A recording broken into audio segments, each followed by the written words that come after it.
I'm Kyle Madsen. That's Jesse Tapia. No James Ham this week. He is on assignment. So I said, hey, why don't we get another member of the Kings Beat podcast, Sean Cunningham from Fox40, friend of the program, in the building. Sean, what's going on, man? Oh, just getting ready for the NBA draft. 2 days this year. Why? I mean, seriously, why? Can we just briefly, before we dive into this? Yeah, go ahead. I understand they want to maximize the TV time for the draft. But is anyone locking in to day 2 of the draft? Are you tuning in for Bronny? No. I feel mean, like that's the only way you get people in there. That's a Twitter thing. I can find that out on Twitter.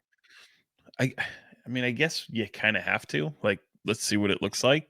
But are you getting excited for it? Likely not. And they're only adding more time to it. Usually, what would it take, like 3 minutes beforehand, or when now it's 4. It's almost as much as the first round when you have 5 minutes in between picks. I don't know. I mean, it's very NFL of them, and they didn't need to be. Didn't need to be this Weird way. that they have it in the middle of the day too. Isn't it on at like 1 o'clock? I think you're right, Jesse. That was something I had completely forgotten about. That's even more middle of the day. Yeah. It's gonna be on during your guys' show. During D'Lo and KC. Yeah, tune in to D'Lo and KC on Thursday. We'll carry all the picks live, I guess. All right, hell yeah. Sean, obviously you've been covering the Kings. You're covering the Kings. But I want to talk about the Nets real quick. Were you surprised when the Mikal Bridges news came down last night? Yeah, you can say that. I mean, you're talking, dude. What? With respect, Mikal Bridges, hell of a player, right? Yes. But 28 years old, never an All-Star, and you just give up 5 first-round picks. 4 of them are unprotected, and Bojan Bogdanovic. What? Oof, what are we doing? I mean, I think people think about like setting the bar, but you have to be aggressive. But you're the Knicks. You just came off of are you that drunk to try to go out and beat the Celtics that you have to make a move like that? Like, to me, you could move Julius Randle. You could do a number of things. I think that was a little overly aggressive, but hey, man, kudos to them. That's the type of swing for the fences move you kind of have to make. And honestly, if you're a Brooklyn Nets fan, you're pretty thrilled about it. I mean, look, it's going to suck for probably the next 2 years, but you've got a brand new head coach. You've got a pretty decent front office that wants to make moves, and just ended up, fleecing the Knicks. And, there's no guarantee it works out for the Knicks, but that being said, I kind of want to see it. I want to see it with the Knicks. I want to see all those wing players. And correct me if I'm wrong, one of you is a Celtics fan, right? Yeah, that's Jesse. Yeah, Jesse. Yeah. So they're coming after you, right? And if I'm OG Anunoby's camp, like, yeah, you better pay me. Now you have to pay me. Yeah. You think because you mentioned like the Knicks like overpaid for it and all that, but they feel like it's something they can get them on level with Boston. Do you think the Kings would be willing to overpay for someone this offseason, maybe to get them to the next level? Or do you think Monty's just kind of like, if the right deal's out there, we'll take that? Kind of like how they've been calm, cool, and collected a bit. For me, that's a tough question to answer, because I mean, when you think about it, just look at the history of like Monty McNair. What's the most risk he's taken? And clearly it's Halliburton for Sabonis, right? Mm-hmm. I wouldn't expect him to make that type of move. And then you also kind of figure it, like, I'm not trying to say that Monty McNair is on the hot seat by any means, but I put myself in Vivek Ranadive's shoes, and it's something that people kind of poke fun at, but it's not exclusive to Sacramento. He's going to be involved in every decision that is taking place. If Monty McNair is coming to me and saying, I've got to move 4 first-round picks, 5 first-round picks, for someone who's not an all-star to help us right away, I'm probably not allowing Monty McNair to make that type of swing for the fences type move. But that's just me. I mean, I'm not saying that like as something that I know, but that just seems a little far-fetched for me to get behind if I'm the likes of Vivek Ranadive. But I don't know. I also don't know that, they would make, I certainly think they're going to be aggressive, and I certainly think that they are not afraid to use their draft capital, but that's a lot. But talking with Fox40, Sean Cunningham, but if they perceive something as an overpay, even if they think like Kyle Kuzma has been the hot name, right? Even if Kyle Kuzma is the guy that they believe is going to get them into that firmly a top 6 team no more of this play-in stuff. They're just going to be a playoff team with Kyle Kuzma in the lineup, but it's 3 first-round picks and a couple expirings for them, and they perceive that to be an overpay. You don't think they would do it? Well, I don't think they're as positioned like the Knicks necessarily are, with some of the pieces that they have, and some of the flexibility that they could have. Like, I mean, I think if you're from a Kings standpoint, it's a completely different ball game because you've got 2 players that you very much like as the pillars of your team, and you've got this unknown quantity in what Keegan Murray could be, right?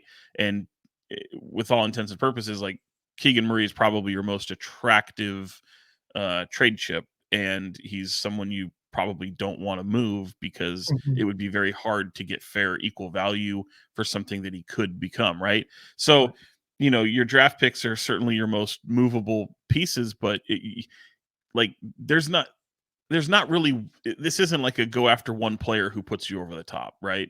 The Knicks, I feel like, can, based off the season that they had, they're thinking that, hey, adding Mikal Bridges and becoming the Nova Knicks and betting on the continuity that we have and what we did this year, adding 1 piece, maybe 2 pieces if they can keep Hartenstein, however that works, maybe move a Mitchell Robinson, maybe move a Julius Randle, they're a little further along in the ballgame, especially being in the East where it's wide open. In the West, it's so crazy. So with respect to Sacramento, to me, there's not a singular move out there that puts them in that category. So I don't think that there's that type of move for them to make. Huh. How determined do you think they are to make a move? Like, do you think they'd be happy making the pick tonight and kind of banking on internal development going forward a bit, or like working on the roster around the edges, or how determined do you think they are to get a deal done?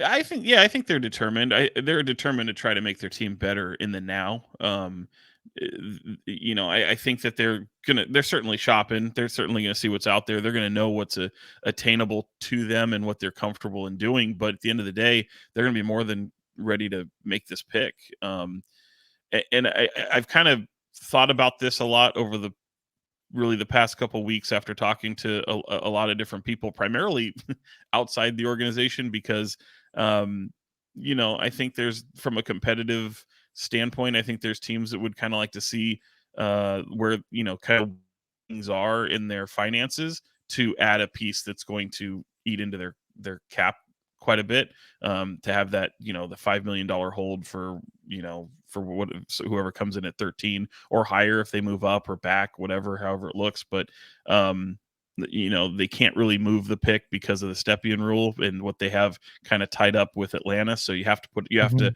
attach a name for it. So last year they were able to have conversations and draft for the Dallas Mavericks when they took Olivier Maxence Prosper.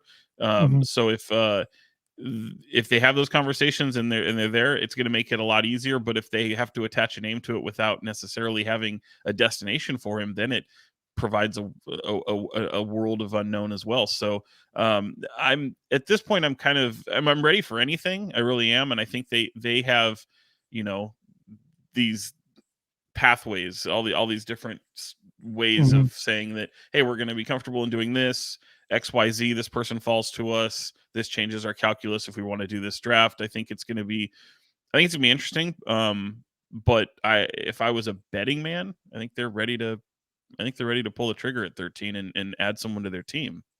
Wow. Sean Cunningham, Fox40. Did you say Omax? Yeah. Olivier Maxence Prosper. Yeah. Well, that's what everyone refers him to. I haven't had to say his name in a long time, so we've always just referred to him as Omax just to keep it quick. I mean, Omax works. Though. It does. That's kind of a fire name. No. Yeah. I had not heard that before. Who is there a move that if Monty McNair called you and said, "Hey, what's the best way we can go about this?" What would you tell him? Like if I'm advising him on the, how would you go about this? Oh man. Is there a player you would pursue? I don't need you to put deals together. Is there a player you would ideally pursue? Is it making the pick? What do you think? Well, I think, I'd be prepared to make the pick, but I think you can be aggressive in trying to Let me put it this way. I don't know that 13 has a ton of value when you look at, if I'm going big game hunting, right? And I'm going Mhm. for I don't know if I put Kuzma in the big game hunting, but certainly I put Brandon Ingram in that category. So let me just shift the category to Brandon, just for the sake of conversation. Sure. Um, if you're the Kings and you're trying to grab a player like that, right? You're looking at your draft capital beyond this year. And I think you're Mhm. looking at down the road more so, especially if you're looking at a team like New Orleans, who's also in a win now situation where, they're kind of like you in a way. So you do Mhm. have some decently nice pieces that can help other teams, but you know, you got to spend money to make money. And um there's a you can't be afraid of luxury tax. You can't be afraid of some of the things that come down the pike here, and it's going to get harder and harder for these teams, especially in that second apron, to be able to maneuver and make moves. So they've kept a lot of flexibility for themselves, and you could make an argument that as much as they've positioned themselves to be aggressive this offseason, that it might not be the right time to pounce, because you give it a year or even up to the trade deadline. And I know fans don't love that because they've already been patient enough. They haven't really seen that move since Sabonis and Halliburton, and it Mhm. and it reeks of you have to run it back. But the reality is teams are going to get desperate the closer they get to Mhm. that second apron. And if they get into that tier and it's not working, and you identify maybe who those teams are, and being able to pounce on the right move as opposed to doing something for the now and say, all right, we maybe figured that we might have more flexibility, or have somebody that we could target and pick clean up. And the reality is you have to have those conversations and say, is it enough? Now the tough part is the spotlight is burning bright on this Kings front office because Yep. everyone's anticipating them making a move, and I think they are being aggressive. At the end of the day, I do like to caution folks that it's sometimes the moves you don't make that end up being the best ones. So, for me, I've certainly targeted a lot of people. Like, if you're going, I think you need, in my mind, you need that type of player. You need a Ingram. You need a dynamic wing, a scorer, Mhm. a long athletic person. You need someone who's a rim protector. Sabonis needs help. I think you know what you need, especially when it comes to size and physicality. However, a lot of those, I mean, everyone's trying to gobble those guys up, right? So look at Brooklyn in a way. Their whole landscape changed. Is Cam Johnson available? Yep. Would you try to factor Dorian Finney-Smith? Are they worth some of the capital that you have? So there's certainly conversations I'd have, but this is the NBA. Things change by the day. So yeah, I wouldn't. I'm also the guy that also says that Keegan Murray isn't untouchable, only because I'm a guy who believes that nobody is untouchable. You're Sure. only untouchable until you're not. So whatever messaging or PR you want to put behind that, the reality is you're only untouchable until you're not. So the only thing is that for the now he's untouchable, but you're going to try and go and make your team better, and Yeah. you're trying to build around Fox and Sabonis. Should you? That's also part of the question. To answer your question, I would just I would just say be aggressive, but you have to make the right move. And I don't think that Mikal Bridges move, unloading the whole cabinet, especially Mhm. considering you're a ninth place team. You're not a team. You went from third to ninth with 2-win differential.